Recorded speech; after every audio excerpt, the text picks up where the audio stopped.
In this quick tutorial, I'll show you how to make a bank transfer with Monzo.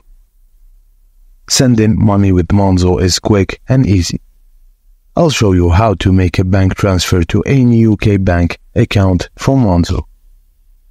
Before you start, you'll need the recipient's name, account number, and sort code.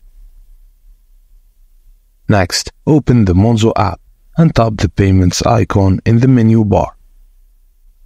Tap Pay Someone from the options and choose Make a Bank Transfer, and you can follow the on-screen instructions to complete the transfer.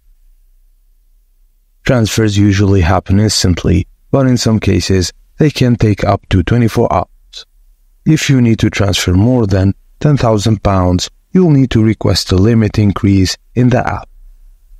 And that's it, your money is on the way. If this tutorial was helpful, please don't forget to like and subscribe. Thank you for watching, and I will see you on the next one.